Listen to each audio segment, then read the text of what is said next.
अभाज्य गुणनखंड विधि से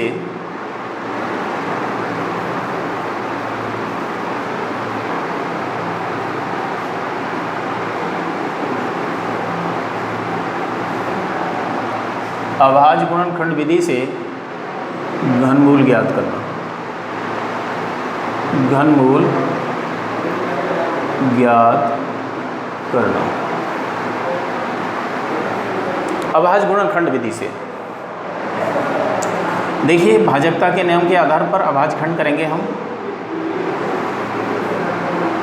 एक और ध्यान रखना, सभी बच्चों को 2 से 10 तक पहाड़े आज याद कर लेना। कॉपी में भी लिखना है, होमवर्क की कॉपी में 2 से 10 तक पहाड़े लर्न भी करना है। अगले टर्न पर 2 से 15 तक, फिर नेक्स्ट डे 2 से 20 तक। 20 तक पहाड़े सब बच्चों को याद होना अनिवार्य है, लेकिन एक साथ नहीं करने। आज 2 से 10 कर लो, 10 तक तो लगभग जनरली सबको याद होंगे। जिसको याद नहीं है तो एक बार रिवाइज कर लेना। अगले दिन 2 से 15 तक, ऐसे ही 5-5 या 2-2 पहाड़े पर डे बढ़ा दो, तो 2-3 दिन में, 4 दिन में सारे पहाड़े याद हो जाएंगे। 2 से 20 तक तुम्हें याद करने हैं। अच्छा, देखिए, इकाइकांक 2 इकाइकांक 4 में 2 का भाग जा रहा है, 2 ले लो। अब 2 का भाग 13 में करेंगे। 2 छिंग 12, 1 बच गया। 2 नम 18, 2 छिंग 12, 2 एकम 2 और 2 दूनी 4। 2 का भाग 1 में नहीं जाता है तो हम डबल संख्या लेंगे 13।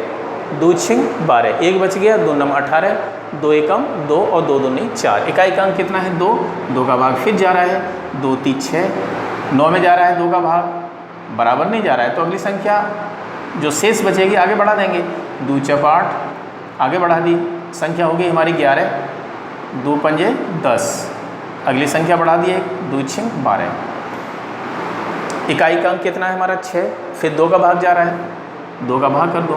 2 एकम 2, संख्या आगे बढ़ा दो, संख्या हो गई 14। 2 सत्ते 14, 5 2 दूनी 4। फिर भाग करेंगे, 2 दूनी 4, 5 में से 4 घटाएंगे तो 1 बचेगा। 1 को हम क्या करेंगे? 6 के आगे ले लेंगे तो 16 संख्या बन गई। 2 8 16। इकाइकांक देखिए 8 है, 8 है तो फिर इसका मतलब 2 का भाग फिर जाएगा।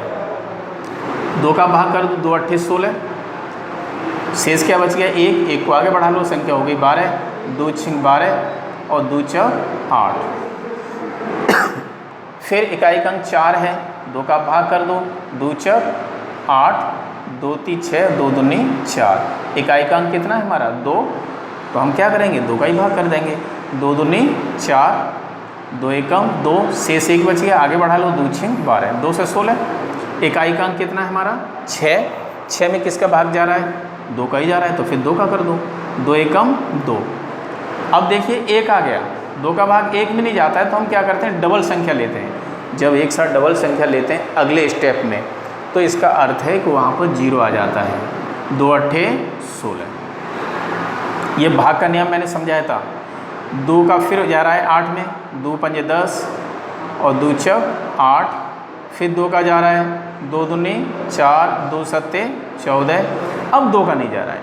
अब 2 का नहीं जा रहा है तो 7 और 2 कितने हो गए? 9। 3 का भाग जाएगा, 3 नम 27। फिर 3 का कर दो, 3 तिया 9। फिर 3 का कर दो, 3 एकम 3। अब देखिए ये सारे हमारे अभाज्य गुणनखंड हो गए। इनके अब पेयर बना लो। 2 into 2 into 2 into 2 into 2 into 2 into 2 into 2 into 2। गिन लो कितनी बार है, कम या ज़्यादा नहीं होना चाहिए। 1 2 3 4 5 6 7 8 9, यानी 2 को हमने 9 बार लिया है। 1 2 3 4 5 6 7 8 9 बराबर हो गया। अब 3 कितनी बार है? 3 बार ही है। 1 2 और ये 3। अब देखिए इनके ग्रुप बना लो 3 3 के, क्योंकि घनमूल में 3 के ग्रुप बनाए जाते हैं। तो एक तो ग्रुप हमारा ये बन गया, दूसरा ये बना, तीसरा भी 2 का बन गया ग्रुप, और चौथा ग्रुप 3 का बन गया। अब देखिए 2 का ग्रुप 1 तो 2 इंटू, फिर ये 2 का 2, फिर इंटू 2, फिर इंटू कितना है? 3। 3 दूनी 6, 6 दूनी 12, 12 दूनी 24। जो संख्या 13,824 थी, इसका घनमूल आएगा 24। अगर हमें इसकी जांच करनी है तो 24 का 3 बार मल्टीप्लाई करो, 24 का 24 में करो 576, फिर 576 में फिर 24 का कर दो, तुम्हारा 13,824 आ जाएगा। ये इसका घनमूल हो गया। इसको हम लिख सकते हैं 3 अंडर रूट 13,824 बराबर 24। यही इसका सॉल्यूशन है। इसी प्रकार ये सेकंड क्वेश्चन है हमारा। ये जो सेकंड क्वेश्चन है ये भी घनमूल का है, क्योंकि 1-2 घनमूल तुम्हें करने हैं, प्रैक्टिस भी करनी है, तब ये सॉल्व हो पाएंगे, नहीं तो नहीं कर पाओगे इनको। अब देखिए हम फिर इसको करते हैं अभाज्य गुणनखंड विधि से। इकाई का अंक कितना है हमारा 8। 8 में किसका भाग जा रहा है 2 का जा रहा है, 2 का जा रहा है तो 2 का भाग कर दो, 2 पंजे 10। फिर 2 का भाग 6 में जा रहा है, 2 3 6, 2 दूनी 4, 2 6 8। अगर तुम सीधा ही भाग करना नहीं आ रहा है तो 2 का भाग 10,648 में अलग करके देख लेना, तुम्हारा बिल्कुल फैक्ट आएगा। इकाई का अंक 4, फिर 2 का भाग जा रहा है, 2 दूनी 4, शेष 1 बच गया, आगे ले लो 13, 2 6 12, 1 बच गया, 2 6 12 और 2 दूनी 4। फिर 2 का भाग जा रहा है, 2 एकम 2, 2 3 6, 2 3 6, 2 एकम 2। अब 13 31 आ गया। अब देखिए 13 31 में 2 का भाग नहीं जा रहा है, 2 का भाग नहीं जा रहा है तो आप क्या करोगे, 1 और 3 4 और 3 1 3 4 4 और 3 7 और 1 8, 3 का भाग ही भी नहीं जा रहा। 4 का हम करेंगे नहीं, 5 का जाएगा ही नहीं, क्योंकि इकाई का अंक 1 है। इकाई का अंक 0 और 5 हो तभी 5 का भाग जाएगा, अन्यथा नहीं जाएगा। अब देखिए 7 का, इसमें 7 का भी नहीं जा रहा। 8 का हम करेंगे नहीं क्योंकि 8 भाज्य संख्या है। 9 का हम करेंगे नहीं क्योंकि 9 भी भाज्य है, 10 भी भाज्य है। अगली हमारी अभाज्य संख्या है 11। 11 का इसमें भाग करके देख लो। देखिए एक नियम होता है 11 की भाजकता का, एक नियम संक्षिप्त में बता देता हूँ मैं। 1 3 3 1 ये संख्या है हमारी, 11 का जा रहा है कि नहीं जा रहा है। देखिए इसमें क्या करना है, हमें विषम संख्या को लेना है। पहले 1 ले लो और 1 और 3, 1 + 3, इसको ब्रैकेट में ले लो। ऐसे आगे भी संख्या हो तो ऐसे क्रॉस लेते चलो, ठीक है। अब क्या करेंगे, -3 और 1, 3 + 1, 3 और 1 4, -3 और 1 4, 4 में से 4 गए तो 0। अगर इस तरीके से विषम संख्याओं को ऐड करने पर, विषम संख्याओं को पहले ग्रुप को दूसरे ग्रुप से लेस करने पर अगर 0 आ जाता है तो समझ लेना हमारी वह संख्या 11 से भाज्य है। अतः ये संख्या 11 से विभाजित होगी 13 31, क्योंकि यहाँ पर शेषफल 0 आ गया।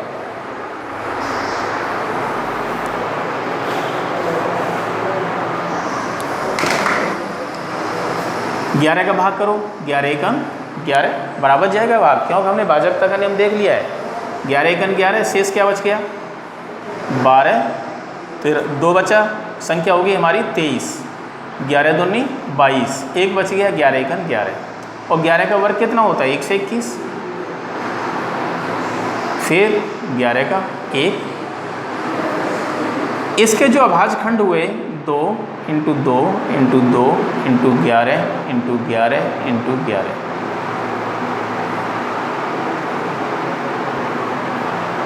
एक तो हमारा 2 का ग्रुप बन गया, 2 को संख्या कॉमन ले लो, 3 अंकों का ग्रुप बनना चाहिए और 3 अंक समान होने चाहिए। ऐसे नहीं कि यहाँ 2 आ गया या 3 आ गया या 5 आ गया, तुमने ग्रुप बना दिया 3 का, सवाल गलत है।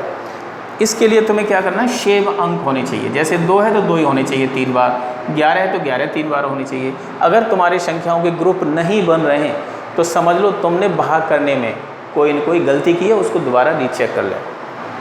एक तो ग्रुप 2 का है, दूसरा ग्रुप 11 का है। 11 दूनी 22, यानी कि 10,648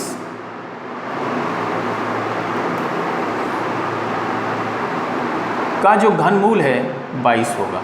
यही इसका सॉल्यूशन है। इस तरीके से इसके 1-2 सवाल में डाल देता हूँ, ये तुम्हें होमवर्क में कर लेने हैं, ठीक है। एक तो है 15,625, होमवर्क के लिए 15,625, इसका भी घनमूल तुम्हें निकालना है, ठीक है। और एक सेकंड सवाल और डाल देता हूँ मैं, 91 125,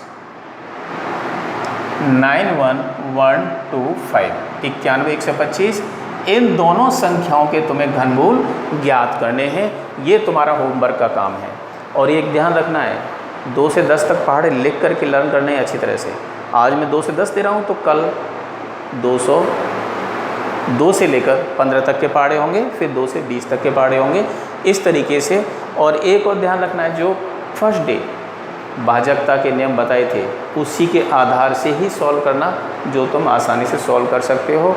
अगर तुमने उसका नियम नहीं अपनाया, सॉल्व तो होंगे लेकिन थोड़ी सी प्रॉब्लम भी आएगी और टाइम भी लगेगा, इसलिए उनको भाजकता के नियम के आधार पर करें। और दूसरे नंबर, इसमें केवल अभाज्य संख्या लेनी पड़ती हैं। ये सारी संख्याएं हमारी अभाज्य हैं। अभाज्य जैसे संख्याएं कौन कौन सी होती हैं, मैं लिख देता हूँ, ऊपर समझ लें और देख लें। जैसे पहली संख्या 2, ये अभाज्य संख्या है, इसमें किसी का भाग नहीं जाता है, इसमें 1 का जाएगा या 2 का जाएगा। ऐसी संख्या जिसमें 1 का भाग जाए और जो संख्या है उसी का भाग जाए, इसके अलावा किसी तीसरी संख्या का भाग नहीं जाता है, तो वो संख्या अभाज्य संख्या होती है। अब जैसे 3, 5, 7, 11, 13, 17, 19, 23, बहुत सारी हैं, आगे संख्याएं हैं। अब जैसे हमारी कोई संख्या ले लो, मान लो हमने 13 ले ली, तो 13 में किसका भाग जा रहा है, किसी का नहीं जा रहा है, या तो 1 का जाएगा या फिर 13 का ही जाएगा, 1 का और उसी संख्या का, इसके अलावा तीसरी संख्या का भाग नहीं जाता है। जैसे हमारी संख्या 19 है, 19 में 1 का भाग जा रहा है और 19 का ही जा रहा है, इसके अलावा किसी अन्य संख्या का भाग नहीं जा रहा है, तो ये हमारी अभाज्य संख्या है। ठीक है, तो ये अभाज्य संख्याओं को ध्यान रखना है। यहाँ पर अभाज्य संख्याओं के ही फैक्टर बनाने हैं, बाकी भाज्य संख्याएं तुम्हें नहीं लेनी हैं, उतार दो।